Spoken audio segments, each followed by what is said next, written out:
nous retrouver, on va passer un bon moment ensemble dans la présence de Dieu.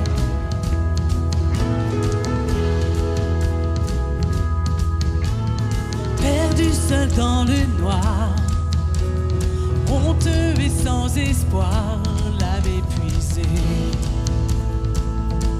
le cœur brisé. Malgré tous mes efforts, jamais je ne m'en sors, dérivant sans but, sans direction. Errant de lieu en lieu, tu as paru devant mes yeux et tu m'as dit que je n'étais pas seul. Tu m'as saisi, m'as relevé, m'as affermi sur le rocher. Merci mon Seigneur, merci mon Sauveur, c'est toi qui m'as guéri, m'as adopté, m'as affranchi et transformé. Merci mon Seigneur, merci mon Sauveur, gloire à Dieu.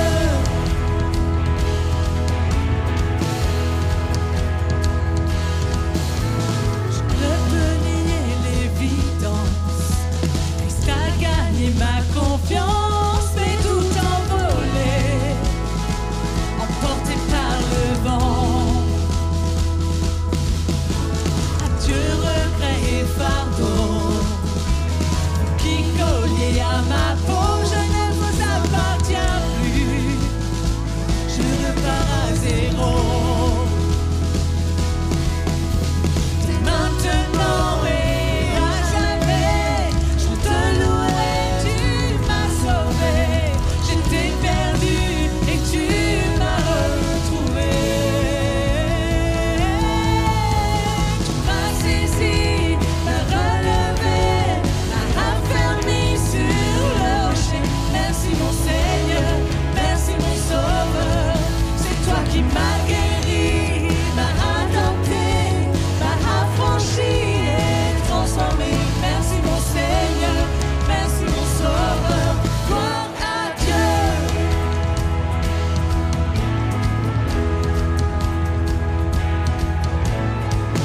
On est dans la joie ce matin parce que l'enfer a été terrassé.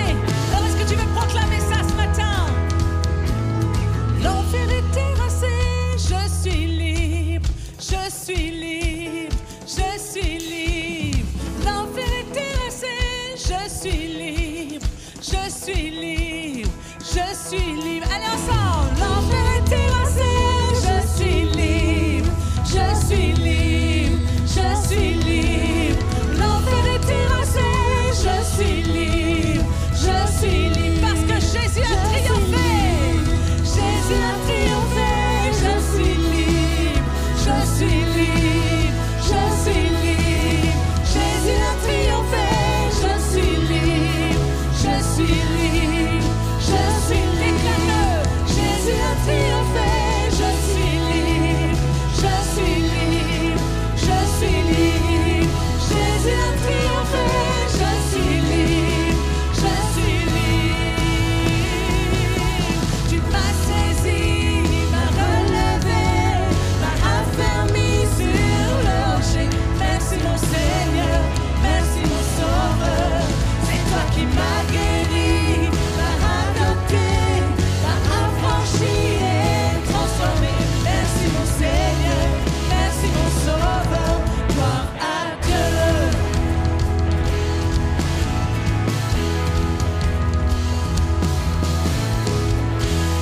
Donne une acclamation à ton roi ce matin.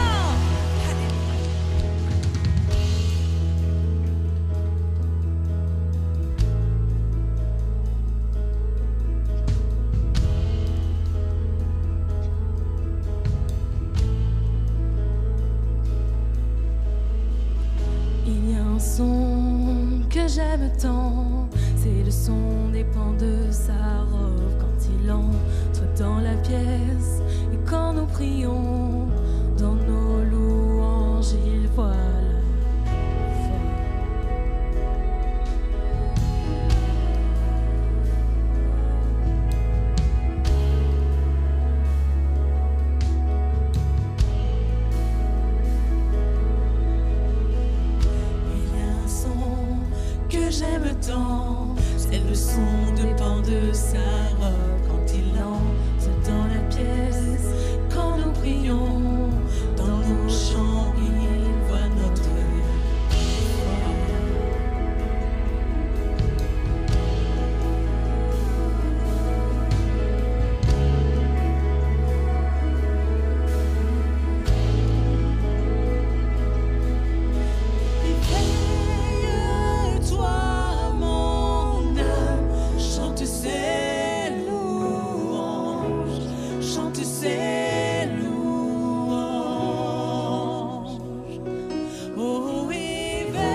Est-ce que tu veux dire à ton âme de s'éveiller ce matin vers lui?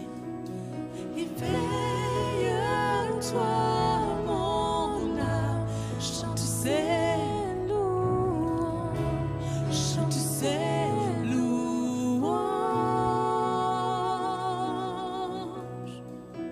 Quand il agit, quand nous prions, où était un mur, se dresse un chemin, ses promesses sont oui, amen.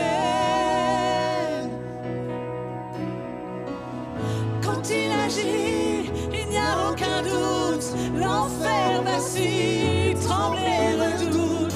Gloire au Seigneur, gloire à son nom. Est-ce que tu veux déclarer ça ce matin? Quand il agit, quand nous prions, où était un mur, se dresse un chemin, ses promesses sont oui et amen. Quand il agit, il n'y a aucun doute, l'enfer vacille, tremble et redoute. Gloire au Seigneur, gloire à son nom. Déclare-le encore. Quand il agit, quand nous prions, où était un mur, se dresse un chemin, ses promesses sont oui et amen. Quand il agit, il n'y a aucun doute, l'enfer vacille, tremble et redoute. Gloire au Seigneur, gloire à son nom. Hey, oh, que le roi de gloire fasse son entrée. Hey, oh, que son cloche nous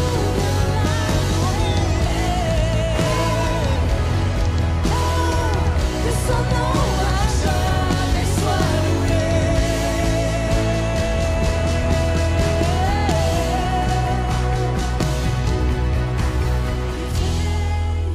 Éveille-toi, mon âme, chante ses louanges, chante ses louanges.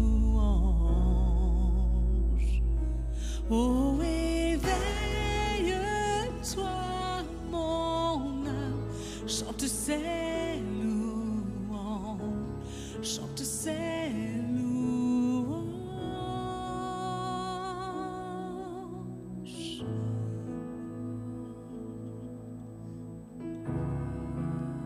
Ce matin, on veut bâtir sur toi.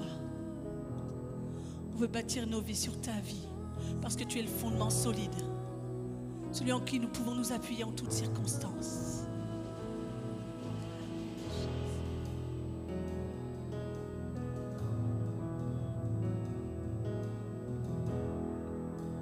Digne de tous les chants que je chanterai, digne de la louange que j'élèverai, digne de chaque souffle que je te rendrai. Je vis pour toi.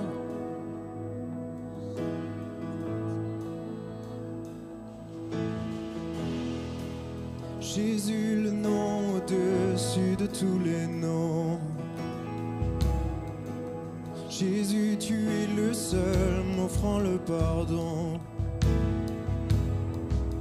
Digne de chaque souffle que je te rendrai. Je vis pour toi. Oh, je vis pour toi. Très saint, qui est semblable à toi, qui est comparable. Ouvre mes yeux à ta beauté. Déverse ton cœur en moi, révèle ton amour et rends-moi passionné de ce que tu aimes.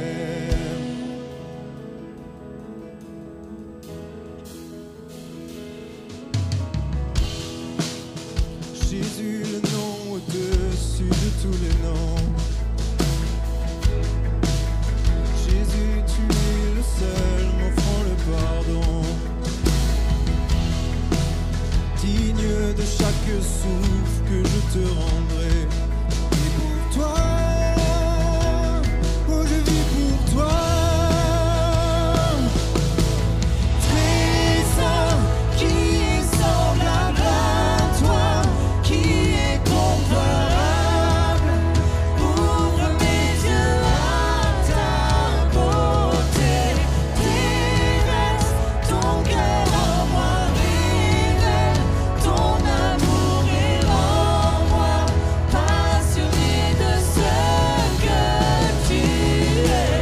Très saint, qui est semblable à toi, qui est comparable.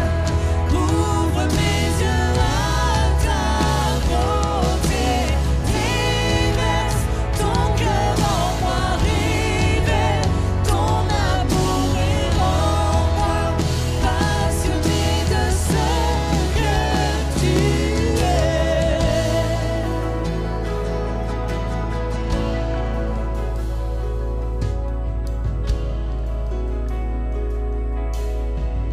On va bâtir sur lui. Je bâtirai ma vie sur ton amour, fondement inébranlable, et j'ancrerai ma foi en ton nom seul. Non, je ne tremblerai pas. Je bâtirai ma vie sur ton amour, fondement inébranlable, et j'ancrerai ma foi en ton nom seul.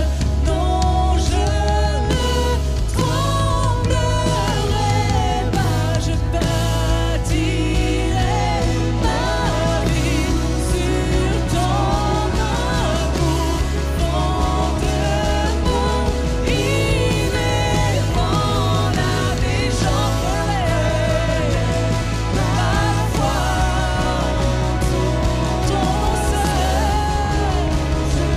Je ne tremblerai pas.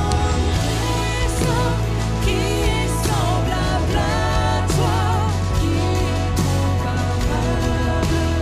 Ouvre mes yeux à ta beauté, déverse ton cœur en moi, révèle ton amour et rends-moi passionné de ce que tu es.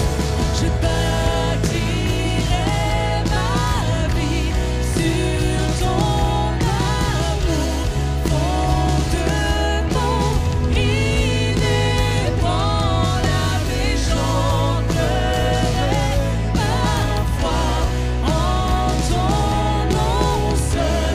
Non, je ne tremblerai pas. Je bâtirai ta vie sur lui ce matin, sur le fondement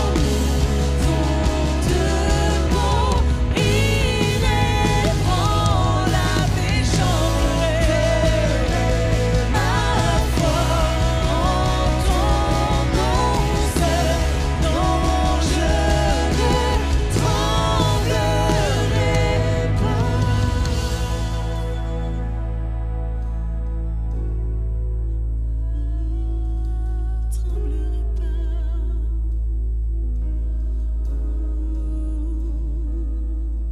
Je bâtirai sur toi.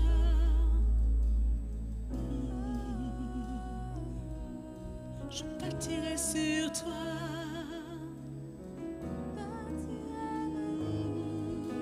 Fondement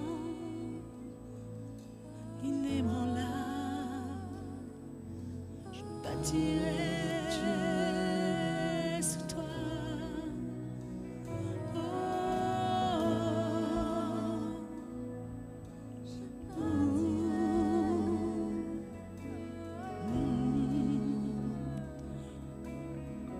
Je ne sais pas dans quelle position tu te trouves à l'instant T.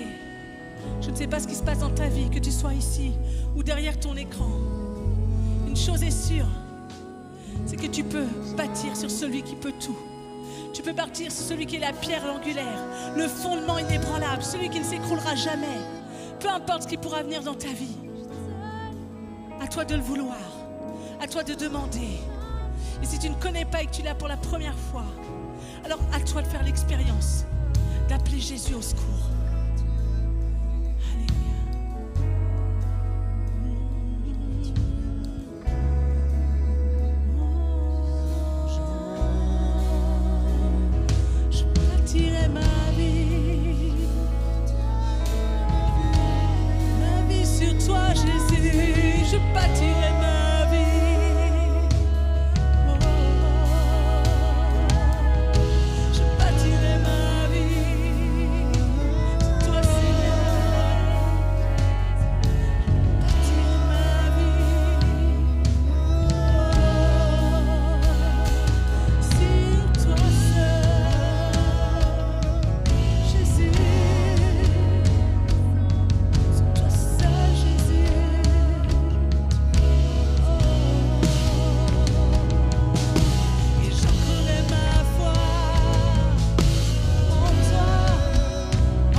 Tu es saint.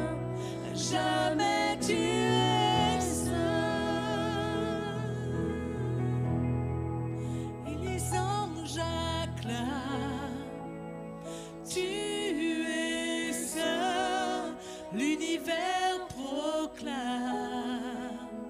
tu es saint, tu es glorifié, Dieu très saint, jamais tu es saint. Tout ton peuple crie, tu es saint, toi le roi des rois, tu es saint, Dieu d'éternité, tu es saint, jamais tu es saint.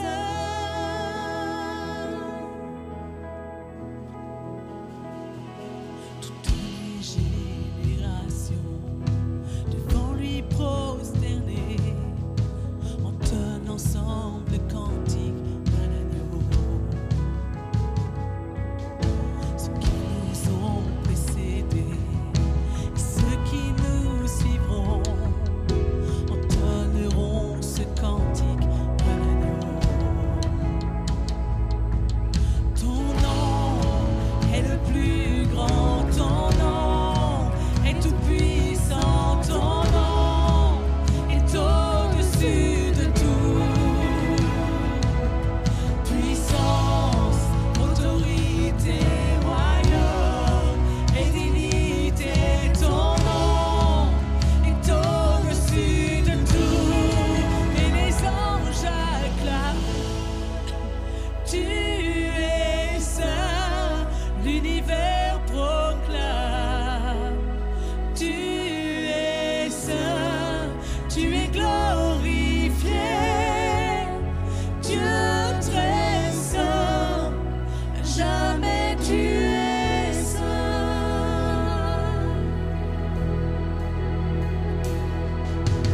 Vous qui l'a pardonné, vous qui l'a racheté, venez chanter ce cantique à l'agneau.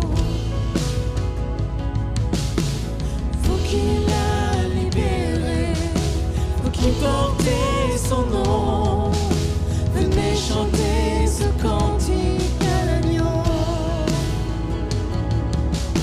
Le voix résonne pour l'éternité et les anges acclament, tu es saint, l'univers proclame, tu es saint, tu es glorifié, Dieu très saint,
Alléluia, Jésus.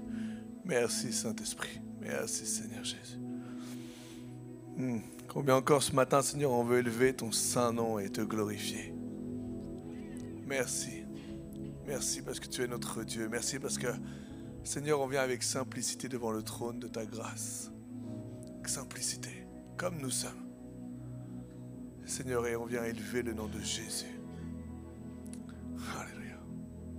Et ce matin, Seigneur, on va prendre la Sainte Seine. Ce matin, on va se rappeler ce que tu as fait pour nous. Seigneur, c'est vrai qu'on le fait une fois par mois. On ne veut pas faire ça par habitude.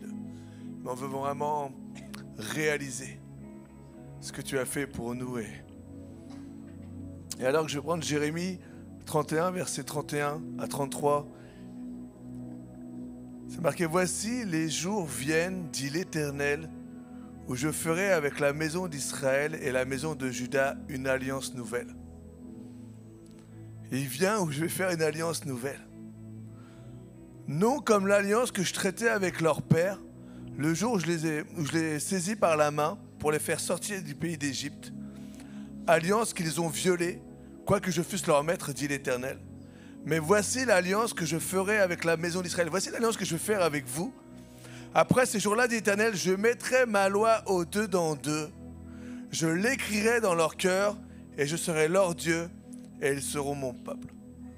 Tout simplement, cette nouvelle alliance avec Jésus, cette nouvelle alliance où Dieu est dans nos cœurs, où l'Esprit Saint est en nous. Cette alliance, Seigneur, que tu as fait, où il n'y a plus besoin de sacrifice, tu t'es donné toi-même. Et ce matin, je voudrais juste qu'on réalise combien le sang de Jésus a coulé.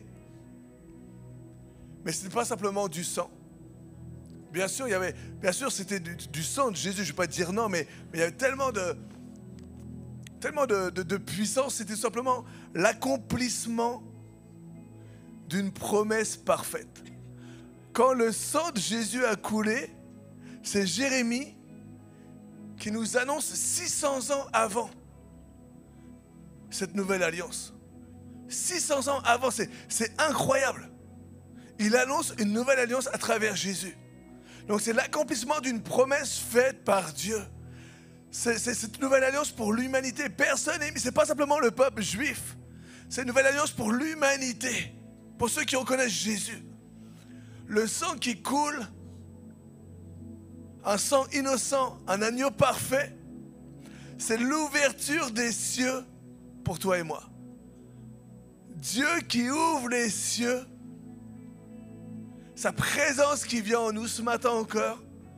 Mais à chaque jour où tu cherches Dieu, à chaque jour où tu invites l'Esprit de Dieu en toi, alors il y a la présence de Dieu qui veut venir.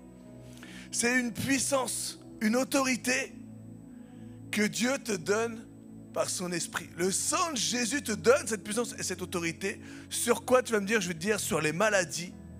S'il y a une maladie qui veut s'accrocher à toi, dans le nom de Jésus, tu la rejettes. Sur les infirmités, sur les douleurs, sur les puissances des ténèbres. Il y a une telle puissance dans le sang de Jésus.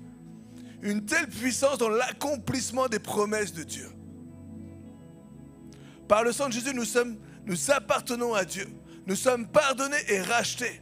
On ne mérite rien. Simplement sa faveur. Simplement sa faveur. Ce matin, si tu crois que Jésus est mort pour toi, si tu crois ce matin que Jésus est le Fils de Dieu, si tu reconnais Jésus comme Seigneur et Sauveur, alors bien sûr je vais t'inviter à prendre la Sainte Seine. Prends-la avec discernement. Le pain qui est le corps de Christ, on va le prendre ensemble. On va commencer par prendre le pain qui est le corps de Christ. Alors il y a 2 gobelets, on va prendre le deuxième. On va commencer par le pain. Pour le corps de Jésus qui s'est donné. Et le vin pour son sang, qui a ouvert cette nouvelle alliance. Prenons ensemble ce pain qui représente le corps de Jésus, les meurtrissures de Dieu. Juste pour nous rappeler ce que Jésus a fait, c'est symbolique bien sûr, mais il y a une telle puissance dans le symbole, telle puissance. Bien sûr, c'est du jus de raisin, c'est pas du vin.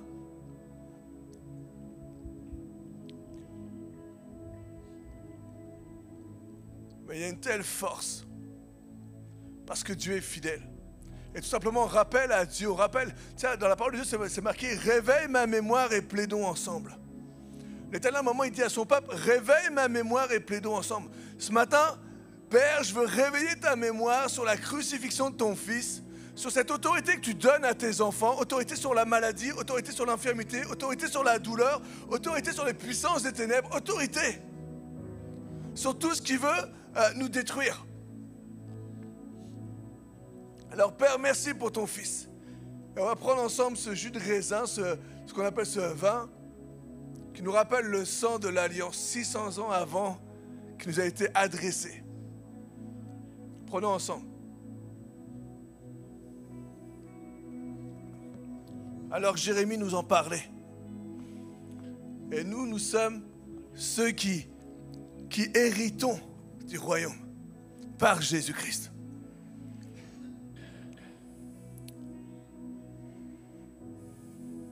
Nous avons un accès direct au Père. Et ce matin, rien ne peut te séparer de l'amour de Dieu. Rien ne peut te séparer de l'amour de Dieu. Ouais, mais cette semaine, j'ai pas été comme il fallait. Ouais, mais cette semaine, j'ai péché. Cette semaine, j'ai cédé des trucs, c'est vrai. Cette semaine, j'ai eu des mauvaises pensées. Cette semaine, je me suis mis en colère. Cette semaine, à un moment, j'ai même presque renié Jésus. Cette semaine. Écoute-moi bien. Tout simplement, reviens à Dieu et demande pardon. Ce matin, à travers le sang de Jésus, on rappelle la parole de Dieu. Que Jésus a pris nos péchés sur la croix. Par ses meurtrissures, nous sommes guéris. Je déclare au nom de Jésus. Et je veux prier. Je déclare au nom de Jésus pour Christine la guérison. Je veux prier ce matin pour Randy. On dit qu'il est à l'hôpital. Il a fait une mauvaise chute. Et Seigneur Jésus, je prie au nom. Seigneur, je prie en ton nom, Père. Je prie au nom de Jésus là. Que tu puisses toucher le corps de Randy. Seigneur, viens et tu vois, peut-être au niveau des vertèbres, peut-être au niveau de ce qui s'est passé, cette mauvaise chute au judo. Père, je prie que tu rétablisses les choses. Seigneur, je prie que tu rétablisses les choses. Seigneur, merci. Merci pour Marcel. Merci pour Gérard. Merci pour tous ceux qui traversent des maladies, des douleurs, des problèmes de santé. Merci pour Angèle. Seigneur, tu es ce Dieu qui agit, qui touche. Seigneur, nous t'apportons et nous rappelons encore ce matin à travers cette sainte scène que tu nous donnes autorité. Que tu nous donnes autorité. Et c'est pour ça que nous prions. Alors merci Saint-Esprit. Merci Saint-Esprit. Alléluia. Ton nom.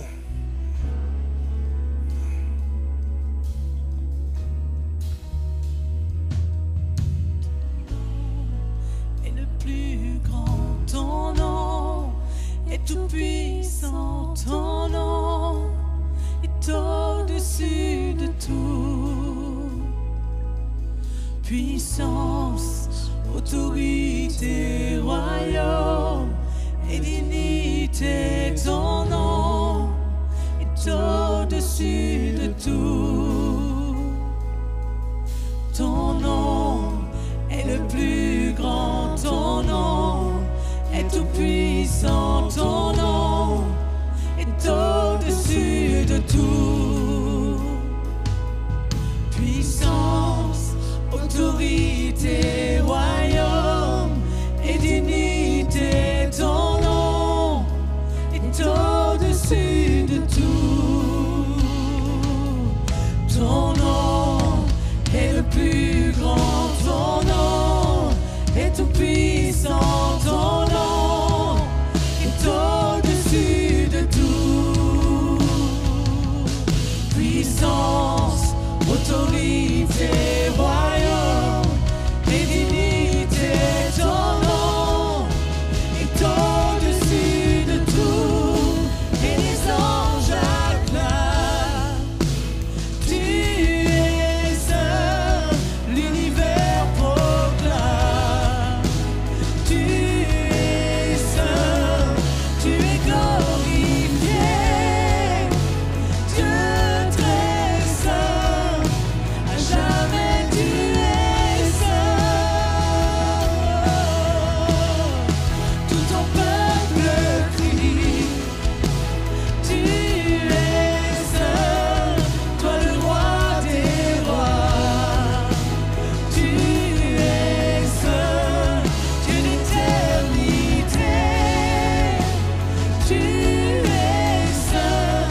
jamais tu es seul.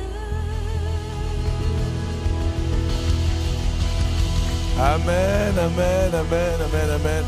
Merci Seigneur. Merci Jésus. Et là, vous vous dites, mais qu'est-ce qu'il est fort! Il descend par là et il revient par là. Les talents cachés, même moi je me surprends. Est-ce qu'on peut remercier Dieu? Voilà. Ensuite, est-ce qu'on peut remercier le pasteur? Pourquoi, je sais pas, mais voilà, ça fait plaisir. Et le groupe de louanges. Bon. Merci. Est-ce qu'on peut remercier Adam? Voilà, Adam, voilà, merci. Amen, merci Seigneur. Bon, nos femmes sont pas là, hein. Ça se voit. On sent bien. Ça nous manque. Messieurs, ça nous manque pas que nos femmes soient pas là, Fred? Ah, ça nous manque. Et même, on le voit bien qu'elles sont pas là. Punaise, hein. Mais c'est normal. Donc juste, bienvenue à tous, bienvenue à toi qui nous regarde sur les réseaux, bienvenue à ceux que j'ai pas vus ce matin. Comme à chaque dimanche, vas-y, hein, si je te gêne, tu me dis. Hein. Comme à chaque dimanche, on a rendez-vous à 10h30 pour vivre l'église ensemble. Et laisse-moi te dire que le présentiel, c'est essentiel. Le distanciel, c'est bien, mais le présentiel, c'est mieux. Vrai ou pas vrai? Amen. Et nous nous retrouvons chaque mercredi à 19h pour les réunions de prière, très très très important. Réunion de prière, c'est le poumon de l'église. Si demain je t'enlève tes poumons, je donne pas cher à trop, t'es plus là quoi. Ok. Donc ensuite nous avons samedi 12 octobre, la réunion des jeunes adultes à 18h30 pour les 18, 30, 34, 35 ans. Et il n'y a pas d'âge pour être sage avec un super invité. Je vous laisse lire tout en bas l'invité. Il est génial ce mec, je le connais bien. Donc c'est samedi 12 octobre. Ensuite on continue avec le dimanche 13 octobre. On a les ados de 14h à 17h. Merci aux responsables, c'est génial. Et laissez-moi vous dire qu'on n'est pas à Disney. Alors si tu te prends pour Mickey, toi qui es un ado, on va te tirer les oreilles. T'es pas un Mickey là. On n'est pas chez Disney. On fait pas de pub. Aujourd'hui, nous sommes le 6 octobre et pas mal de nos femmes sont parties à Clermont-Ferrand, c'est génial. Ma femme m'envoie des snaps, elle est en train de me narguer avec ses copines à manger au restaurant. Pendant que moi, hier, j'étais accompagné c'était moyen les gars, on a pris une raclée à la pétanque, on a mangé des côtes de bœuf, on a pris l'apéro. C'était dur sans nos femmes, les gars, les filles. Hein. Vraiment, vraiment. Mais que le Seigneur soit avec vous. Vraiment, qu'il y ait une bonne matinée, une bonne après-midi pour elles. Merci, Seigneur. Si vous voulez soutenir l'église, n'hésitez pas. Il y a les dons. Vous pouvez donner par les bannettes, elles sont là. Ou alors, si vous voulez faire un virement, venez me voir. Je vous passe le RIB de l'église. Pas mon RIB, mais celui de l'église. Afin qu'on puisse continuer à avancer ensemble. Et pour terminer, restons connectés. Il y a toujours un moyen dans la semaine. Si à un moment tu dis j'aimerais bien revoir un culte ou avoir la louange parce qu'ils sont vraiment très bons à EVL. Et ben ouais, je comprends. Et ben t'as Insta, Facebook, YouTube et on a notre petit dernier, notre bébé. Gros travail du groupe de com. On a TikTok sur arrobase, on dit arrobase ? Ouais, église_EVL. Donc voilà, donc je ne savais pas s'il y avait un langage particulier pour TikTok. Et franchement, il y a des super TikTok qui tournent là. Je vous invite. Peut-être on vous en montrera un la semaine prochaine. On réserve peut-être une petite surprise. Donc n'hésitez pas à vous connecter. Et ça avec grand plaisir. Et là, je vais laisser la place à... Comment est-ce qu'il s'appelle lui? Mr. Fred.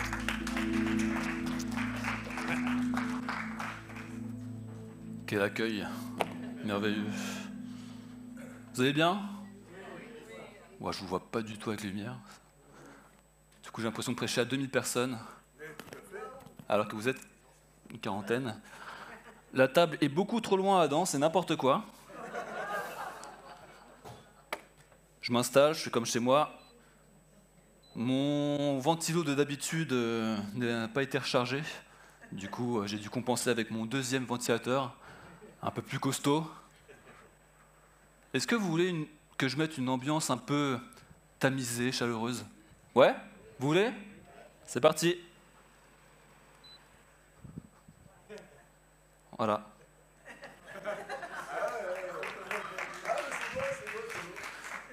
Je l'enlève parce que ça use de la batterie. Vous êtes prêts? Let's go. 3 juillet 1988, 9h47. L'Airbus A300 d'Iran qui s'affiche derrière moi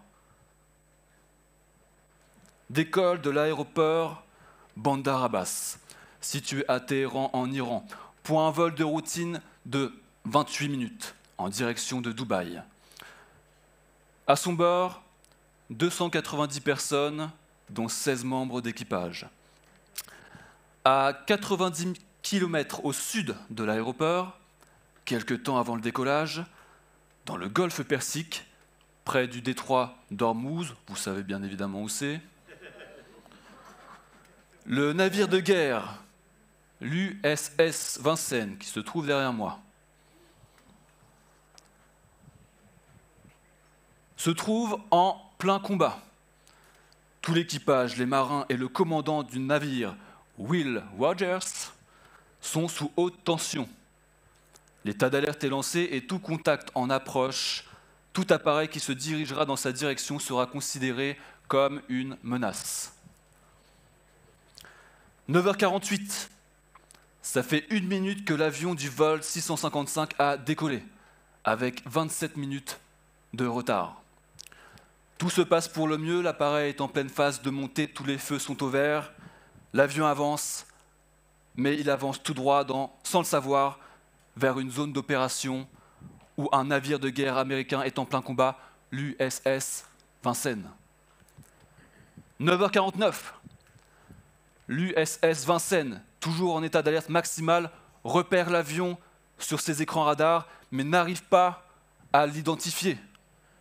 Ils vont dès lors tenter d'entrer en communication avec l'appareil une première fois pour savoir s'il s'agit d'un appareil civil ou militaire. Pas de réponse. Une deuxième fois, une troisième fois, toujours rien. L'avion se rapproche, 48 km le séparent maintenant du navire. La tension commence à grandir, surtout lorsqu'un membre d'équipage du navire annonce quelques instants plus tard avoir reçu un signal IFF qui laisse à penser que l'avion qui se dirige droit vers eux serait un F-14, un des avions de combat les plus redoutables de l'armée de l'air de l'Iran. C'est la panique à bord, d'autant que l'avion se trouve désormais à 20 nautiques, ce qui fait 37 km. Le navire ordonne une nouvelle fois à celui-ci de dévier son cap. Vous êtes en danger et vous pouvez faire l'objet de mesures défensives de la part des USA. Restez à distance. Toujours aucune réponse. Le commandant Will Rogers peut désormais ordonner la destruction de l'avion, mais il décide de retarder son ordre de tir en espérant réussir à contacter l'avion une dernière fois. 9h52. L'officier marinier qui assure le contrôle aérien tactique va faire une annonce fracassante. Non seulement l'avion qui se dirige vers eux semble être un F-14, mais en plus de ça, il semble perdre de l'altitude et plonger droit sur le navire. 13 nautiques, 12 nautiques, 11 nautiques, l'avion se rapproche dangereusement. Le commandant décide alors de faire tourner sa clé, autorisant à la mise à feu. 1 seconde plus tard, les missiles sont lancés et un dernier avertissement est lancé à l'avion. Le commandant garde le doigt au-dessus du bouton d'autodestruction pour faire exploser les missiles, au cas où l'avion finirait par répondre. 9h54 et 43 secondes, l'avion du vol 655 est détruit. Ce n'est que quelques minutes plus tard que Will Rogers va réaliser qu'il vient d'abattre un avion civil et 290 personnes, faisant de ce crash l'un des plus meurtriers de l'histoire. Vous êtes dans la joie ce matin ? Là, je pense avoir installé une bonne ambiance, une belle atmosphère. On va pouvoir continuer. L'histoire que je vous ai brillamment narrée, c'est la première histoire, il y en aura une deuxième, est tirée de l'émission Crash Investigation, émission qui enquête sur les causes des accidents d'avion. Pour la petite anecdote, c'est en regardant ce genre d'émission que j'ai voulu fut un temps devenir pilote de ligne. C'est pour vous dire à quel point j'étais complètement siphonné à l'époque. Et pour la deuxième petite anecdote, j'ai déjà rêvé être dans un crash d'avion. Je peux vous dire que c'est pas Jojo. C'est pas drôle. Je n'ai pas peur de le dire, vous avez devant vous un survivant. Parce que je sais pas vous, mais moi quand je rêve, j'ai vraiment l'impression que c'est la réalité. Là, je me revois clairement les bras croisés, en me disant, en regardant tous les autres paniquer, bien entendu, et puis en me disant, ça y est, c'est fini. C'est aujourd'hui que je vais voir Jésus en vrai. Et puis ensuite, tu te réveilles et tu remercies Dieu pendant une demi-heure d'être encore en vie, une nuit classique finalement. Enfin bref, l'histoire que je viens de vous raconter est l'illustration d'un phénomène que l'on peut appeler la théorie des erreurs en cascade. La théorie est simple, une erreur, a priori anodine, qui à elle seule ne peut pas mener à un drame, va provoquer une autre erreur qui elle-même va provoquer une autre erreur jusqu'à ce que ça aboutisse à un drame, à un accident ou un conflit. Une accumulation de petites erreurs peut aboutir à un gros problème, c'est ce qui s'est passé pour le vol 655. Comment un navire de guerre, disposant d'une NEC plus ultra en matière de système de combat, a pu confondre un avion civil avec un chasseur en mode d'attaque? Excellente question, j'aurai plaisir à y répondre. Analysons brièvement ce qui s'est passé. Première erreur.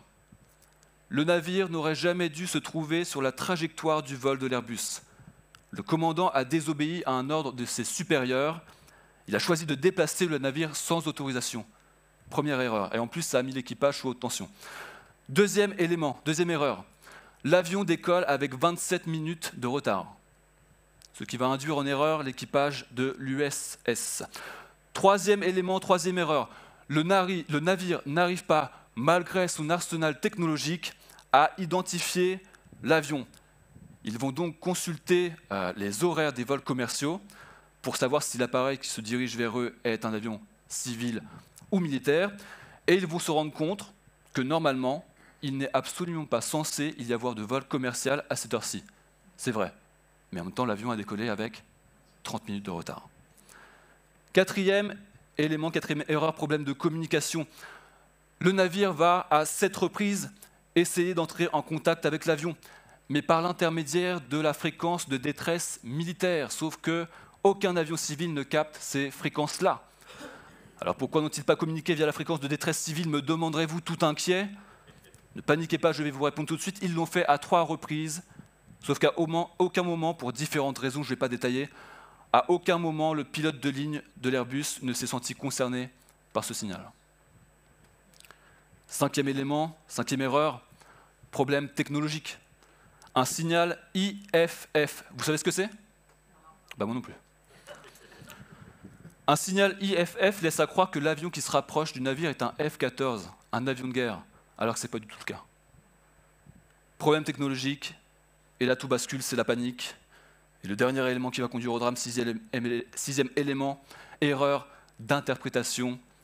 L'officier marinier chargé du contrôle aérien tactique va annoncer au commandant que l'avion est en train de perdre de l'altitude et qu'il plonge sur eux, alors que les données récupérées et analysées via la boîte noire montrent que l'avion était en fait bel et bien en phase de montée. Il n'a jamais, à aucun moment, réduit son altitude. Et cette cascade d'erreurs, subtile, anodine, a conduit aux conséquences que vous connaissez. Erreur humaine, problème de communication, problème d'interprétation, la peur, la panique, tout ça mis bout à bout va conduire à l'accident. J'ai l'immense honneur de poursuivre la série Bâtir l'Église. Ce matin, nous allons aborder le thème suivant, l'unité dans l'Église. Comment bâtir l'Église s'il n'y a pas d'unité? Si un royaume est divisé contre lui-même, ce royaume peut-il subsister? Si une maison est divisée contre elle-même, cette maison peut-elle subsister? Bien évidemment non. Alors mon but ce matin, ça ne va pas être de vous convaincre par A plus B que l'unité c'est bien et que les divisions c'est pas bien. Je pense que vous le savez. Je ne vais pas non plus essayer de vous persuader que les rivalités, les convoitises, les jalousies n'ont rien à faire ici en ce lieu. Vous êtes au courant de tout ça aussi. Je sais m'adresser à des gens qui reconnaissent que l'unité, c'est la base, à des gens qui connaissent l'importance de maintenir, de développer cette unité à laquelle Jésus nous appelle, Jean 17. Vous connaissez ce chapitre, cette fameuse prière de Jésus qui dure quasiment tout le chapitre, où Jésus s'adresse au Père et va répéter plusieurs fois « Qu'ils soient tous un comme toi, Père, tu es en moi, et comme je suis en toi. Qu'ils soient un en nous pour que le monde croie que c'est toi qui m'as envoyé. » L'unité dans l'amour doit régner parmi nous si on veut bâtir l'Église. Maintenant, le problème, ou plutôt deux problèmes à cela. Le premier problème, c'est que nous sommes des êtres complexes. On va dire ça comme ça. L'être humain est facilement vexé, contrarié, blessé, touché dans son ego. Et puis l'être humain aime naturellement les ragots, les rumeurs, les commérages qui peuvent vite devenir un terrain glissant. Nous sommes complexes, nous sommes faillibles. L'être humain est réputé pour faire des erreurs. Et deuxième problème, il se trouve que nous avons un ennemi en commun qui rôde comme un lion cherchant qui dévorer et qui va utiliser ces faiblesses que nous avons, cette complexité qui nous caractérise pour nous pousser de manière très subtile à la division. En utilisant notamment notre faculté à être rempli de préjugés facilement et rapidement, notre faculté à interpréter des situations de manière négative, en faisant des raccourcis, il veut nous pousser à nous baser exclusivement sur nos instincts, sur notre feeling, pour créer des histoires qui n'ont pas lieu d'être, et pour semer des petites graines par-ci par-là d'amertume et de jalousie, etc. Le diable se cache dans les détails. Et bien souvent, je le crois, il va nous pousser à faire des petites erreurs anodines qui, cumulées, enchaînées après les autres, peuvent entraîner des conséquences disproportionnées. La petite histoire que je vous ai racontée nous montre que des petites erreurs d'attention, de communication, d'interprétation, de jugement peuvent entraîner, au pire, une tragédie, au mieux des petites brèches, des failles qui vont altérer l'unité et affaiblir l'Église. Comment un navire de guerre ultra sophistiqué a pu détruire un avion civil ?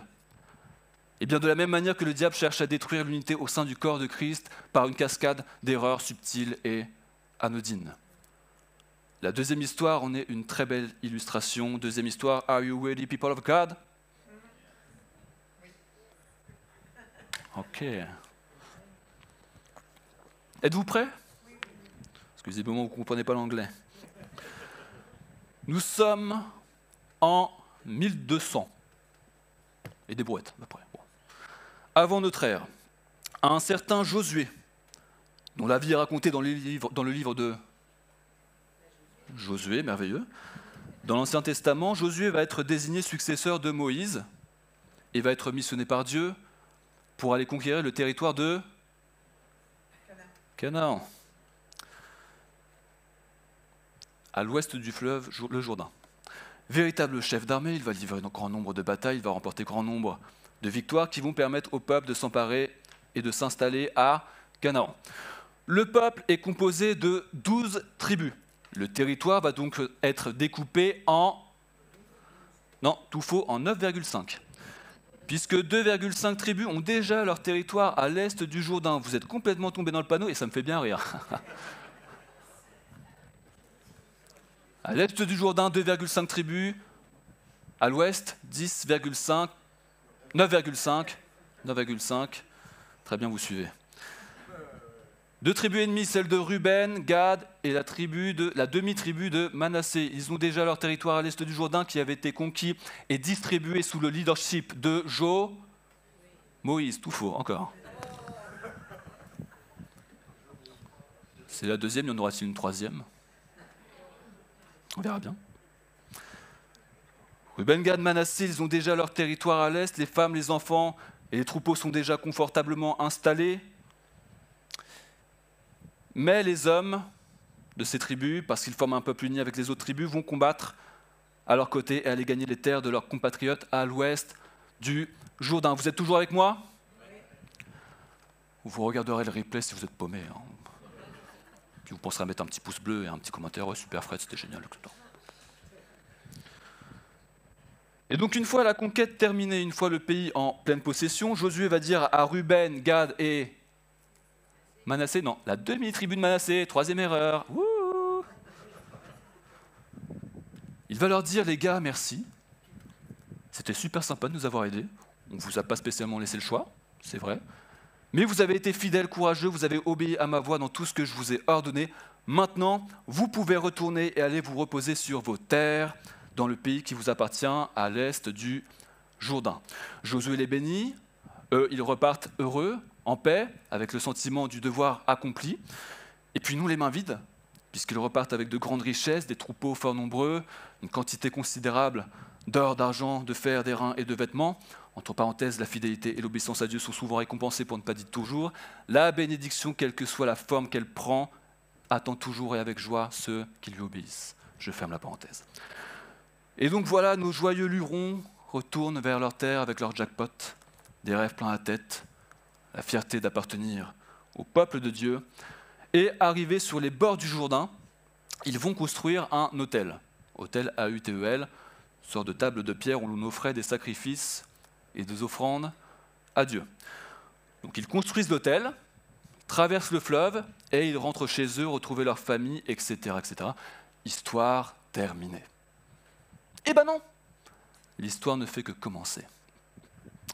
Parce que ce qu'ils ne savent pas, c'est qu'à ce moment-là, une erreur a été commise.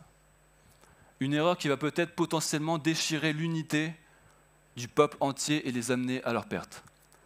Une petite erreur bien subtile, mais qui, combinée à d'autres erreurs, va être à ça, et mes doigts sont très rapprochés, va être à ça de les détruire et de provoquer un drame comme rarement le peuple en a connu. Mais alors quelle est donc cette erreur, cette faute d'apparence si légère et illusoire, mais qui va provoquer une réaction en chaîne, un effet boule de neige qui va conduire à un conflit national? Eh bien, la réponse, la voici, je l'ai déjà dévoilée il y a 30 secondes, c'est la construction de l'autel près du Jourdain. La construction de l'autel près du Jourdain va poser un sérieux problème. Pourquoi? Mais parce qu'il ne doit y avoir qu'un seul autel pour le peuple. Et cet autel avait été construit par Josué durant la conquête de Canaan, sur le mont Ébal. Pourquoi en construire un autre? Pourquoi construire un autre autel? À cette époque, il y a et il ne doit y avoir qu'un seul autel, un seul endroit où rendre un culte à Dieu. Il n'est pas permis d'en construire un autre. Pour les 10 tribus, les 9,5, je vais dire 10 tribus, ça sera plus simple. Pour les 10 tribus, c'est on ne peut plus clair. Cet autel construit, c'est purement et simplement un acte de rébellion, de révolte et d'infidélité de la part de Ruben, Gad et Manassé. Et un acte de division, visiblement, ils veulent faire leur culte à part, ils veulent offrir leurs sacrifices et leurs offrandes à part. Dans le camp des 10 tribus, c'est la panique. Dans un état de rage absolue, se sentant trahi et en danger, toute l'assemblée des 10 tribus se réunir dans la ville de Silo avec un seul et unique but, détruire Ruben, Gad, Manassé. RGM. Je vais dire RGM pour la suite parce que ça sera plus rapide. Faire la guerre, passer au fil de l'épée et faire couler le sang de leurs propres frères et sœurs, voici leur but. Pour eux, il n'y a pas à chercher à comprendre. RGM veulent la guerre, eh bien, ils l'auront. Alors que la décision de faire la guerre est entérinée, le sort de RGM scellé, on décide, avant de passer à l'acte, avant de les massacrer, d'envoyer le prêtre Phinéas et 10 représentants des 10 tribus vers RGM pour leur demander des comptes, pour savoir ce qui leur est passé par la tête. Sont-ils des traîtres ou sont-ils tout simplement devenus fous?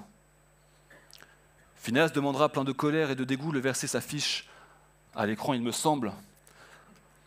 Que signifie cette infidélité que vous avez commise envers le Dieu d'Israël? Et pourquoi vous détournez-vous maintenant de l'Éternel en vous bâtissant un autel pour vous révolter aujourd'hui contre l'Éternel? Que vont répondre RGM? Pourquoi ont-ils construit cet autel monumental en plus? Il nous est dit que la grandeur de cet autel frappait les regards. Ils n'ont pas fait les choses à moitié, visiblement. S'ils ont voulu choquer et se rebeller, ils l'ont fait avec la manière. Alors pourquoi? Quelles étaient leurs motivations, leurs intentions?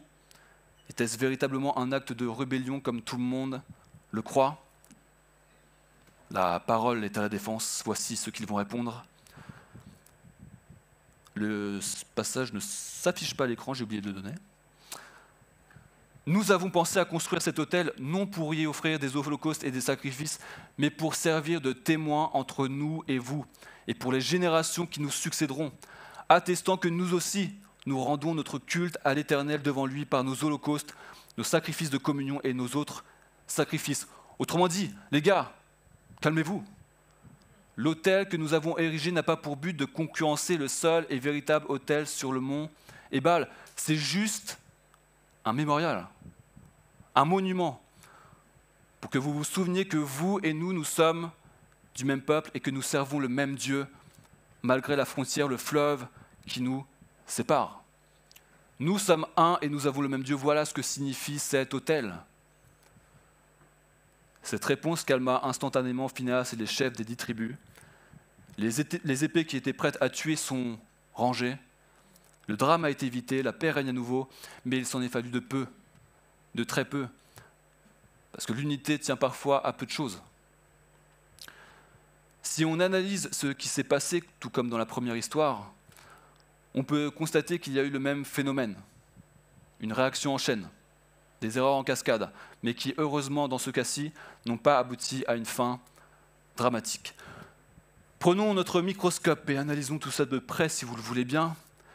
Je vous ai dit il y a quelques minutes que la cause du conflit, c'était la construction de l'autel. C'est une cause, oui, mais ce n'est pas la première.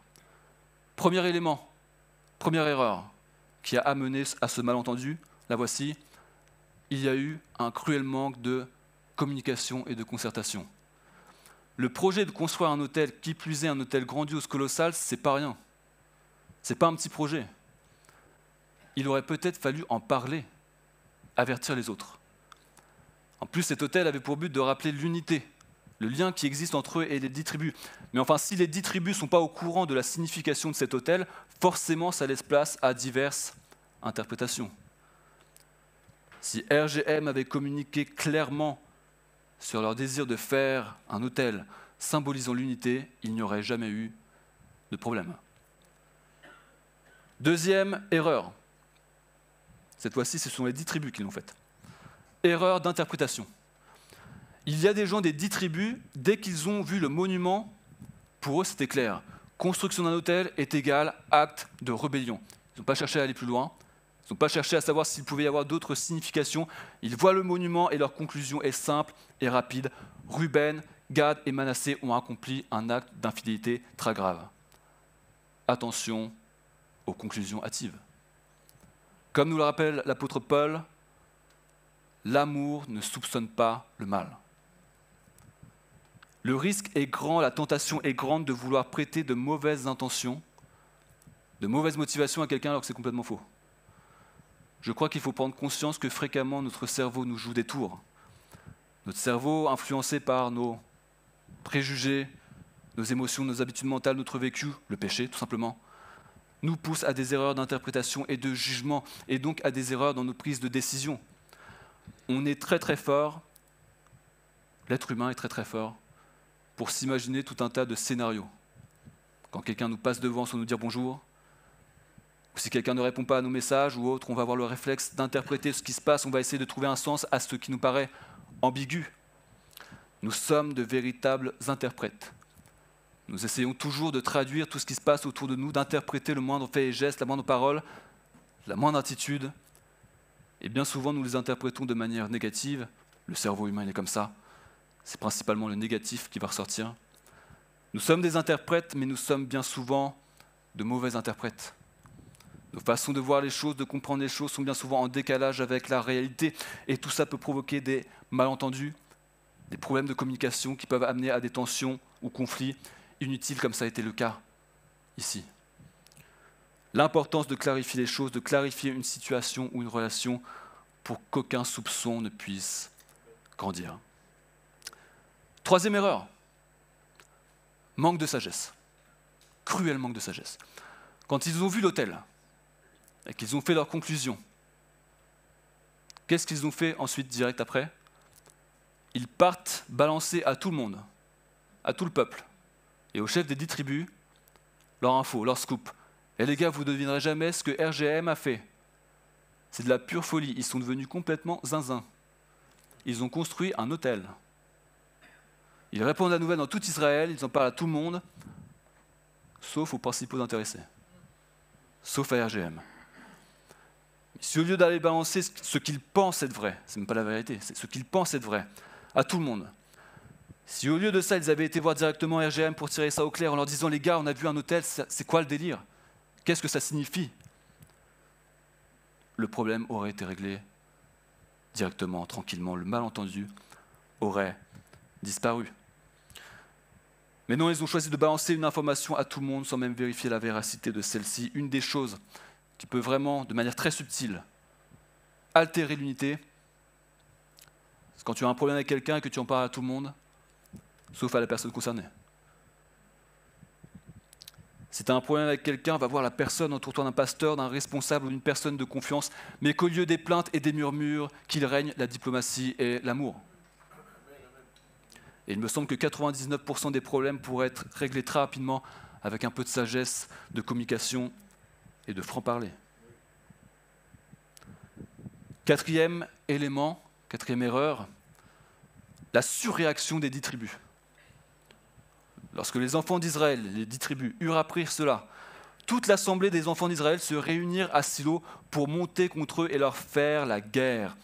Il n'y a eu aucune réflexion, pas de temporisation, pas de tempérance, aucune. On nous balance une info qui ne nous plaît pas, qui nous offusque, qui nous contrarie, qui nous met en colère, peut-être même qui nous fait peur. On prend l'épée et ça va saigner. Nos émotions sont en émoi et on ne cherche plus à les contrôler. Bien évidemment, là encore, on ne vérifie pas si l'information est vraie ou non. Pourquoi faire? Tout le monde le dit. Si tout le monde le dit, c'est que ça doit être vrai.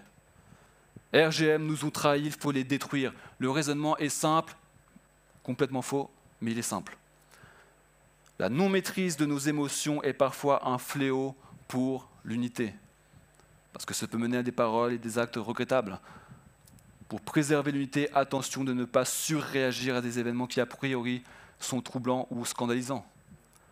Pour préserver l'unité, la maîtrise de soi est essentielle. Cinquième élément, et cette fois-ci, ce n'est pas une erreur.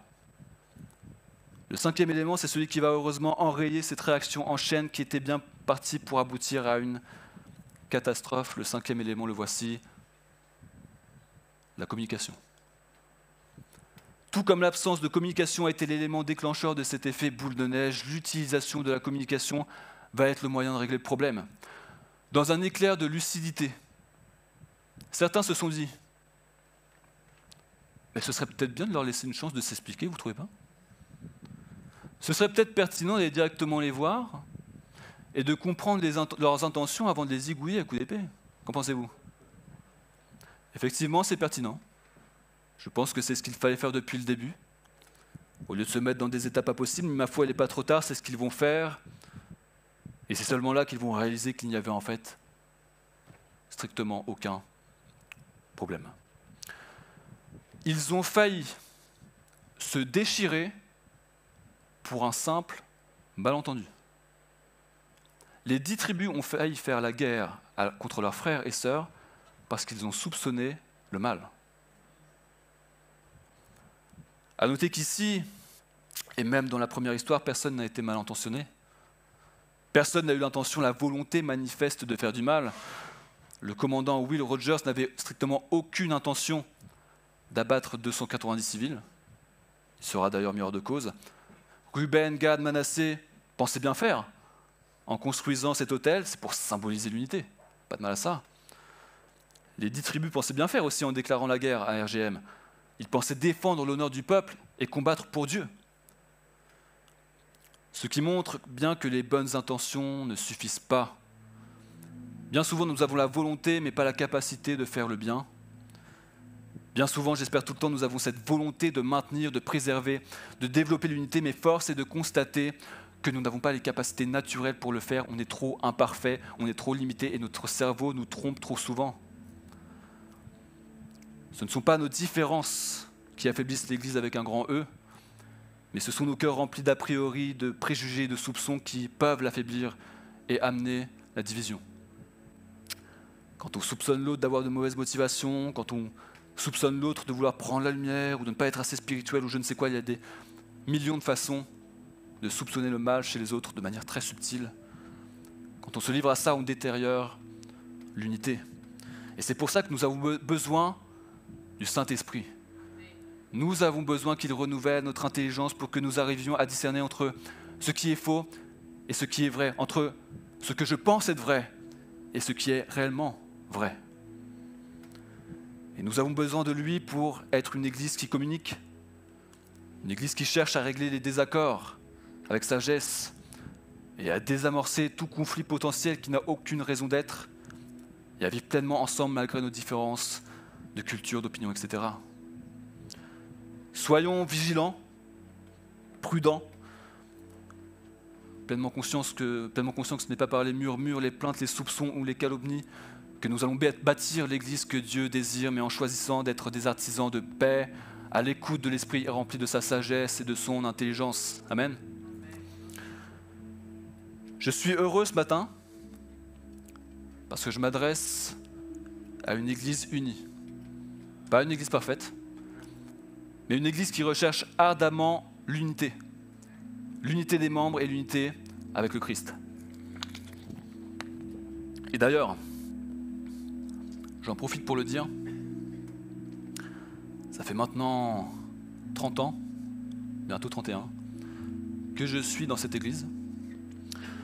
Donc j'ai 30 ans d'ancienneté, donc si vous voulez, je suis pas n'importe qui. Pasteur Manu, je l'ai connu tout petit. Je lui ai changé les couches. C'est le contraire, effectivement. Je peux vous dire qu'en 30 ans, de Buchy à Blainville jusqu'ici, j'en ai vu des choses, des belles, des moins belles. J'ai vu certains d'entre vous jouer dans une comédie musicale. Jean-François dans le rôle de Jésus, il me semble. De véritables stars, des étoiles montantes qui ne sont pas montées très haut. Moi, j'étais enfant, je trouvais ça impressionnant. Mes parents ont les cassettes, si vous voulez. J'ai vu Pasteur Manu faire semblant de chanter dans une chorale. Y a-t-il plus bouleversant qu'un leader de louange obligé d'interdire à son choriste de chanter à voix haute dans une chorale? Quand un choriste chante tellement faux qu'on en vient à l'implorer de faire semblant de chanter. Formidable. Et ben moi, ça, je l'ai vu. Ça, je l'ai vu, et merci Manu. J'en ai vu des choses. J'ai vu Babas danser dans un spectacle de Noël. Petite chorégraphie fort sympathique, digne des plus grands. Se déhancher au rythme de la musique effrénée. Je le répète, nous avons les cassettes. Par contre, si vous voulez les voir, j'ai vu Alex et Maxence, ici présents, faire les caïds dans les écoles du dimanche, semer la terreur, la panique, martyriser les pauvres moniteurs et monitrices. Vous pouvez les juger si vous voulez. Ne pas répondre. Je crois que je viens d'altérer l'unité du groupe de louange. En parlant du groupe de louange, j'ai vu mon père jouer de la trompette dans le groupe de louange.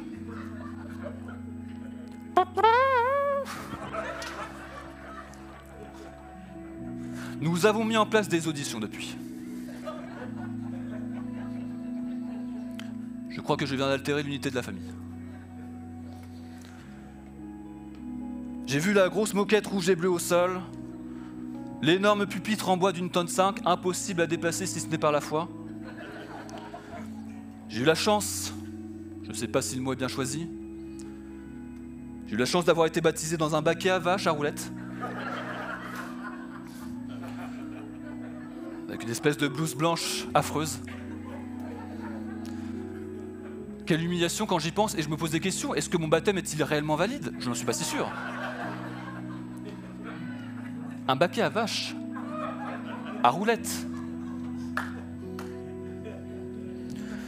Cependant, si je l'avais voulu, j'aurais pu me faire baptiser tout en faisant le tour de l'église, quelqu'un me poussant derrière avec les roulettes.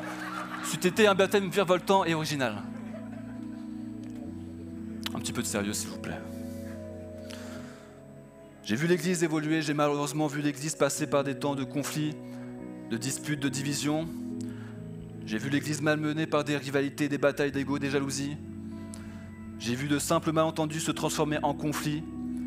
J'ai vu des préjugés et des désaccords futiles provoquer des cassures, des ruptures. J'ai vu l'unité être mise à rude épreuve, mais aujourd'hui, je peux le dire, et c'est pas pour vous faire plaisir que je dis ça, j'essaie toujours autant que se peut d'être neutre et objectif sur tout ce qui m'entoure, mais là je peux le dire, je n'ai jamais vu l'Église aussi unie qu'actuellement. Des désaccords, il y en a, des malentendus, des incompréhensions, des tensions, il peut y en avoir, mais c'est toujours réglé avec sagesse. C'est toujours la douceur, le respect, la bienveillance, l'amour qui triomphe, et ça change tout. Nous sommes dans une dynamique où le fruit de l'esprit se développe, une dynamique d'encouragement, d'édification, de partage, de soutien, d'humilité, de service, où aucun ne cherche son propre intérêt, où aucun ne cherche à imposer à tout prix son point de vue aux autres, où aucun ne cherche à médire, à murmurer ou à dénigrer dans le dos des autres, aucun ne cherche à être mis en lumière sur scène. Je prie et j'espère que vous aussi vous priez pour que cette dynamique dans laquelle nous sommes puisse continuer à perdurer, à se développer, pour que le nom de Jésus soit élevé, sanctifié. Nous sommes son corps et nous sommes là pour le faire briller lui et lui seul. Et quand tu comprends ça, alors oui, l'Église peut être bâtie et bâtie sur du solide. On ne va pas se voiler la face, on peut, par moments, s'empêcher de vouloir soupçonner le mal. On peut cependant appliquer notre cœur à la bienveillance pour pouvoir passer par-dessus et choisir de manifester le fruit de l'esprit. Nous ne pouvons pas nous empêcher d'avoir des préjugés impossibles, on en a tous. On peut cependant appliquer notre cœur à la sagesse et faire en sorte de passer par-dessus et choisir de manifester le cœur de Dieu. Je vous invite à vous lever. Et je vous invite vraiment à faire cette prière. Viens, Seigneur, au secours de nos faiblesses. Viens au secours de nos cœurs et raisonnements parfois tortueux et trompeurs. Aide-nous à développer le fruit de l'esprit, la bienveillance, la maîtrise de soi. Donne-nous d'être des artisans de paix et non des créateurs de conflits.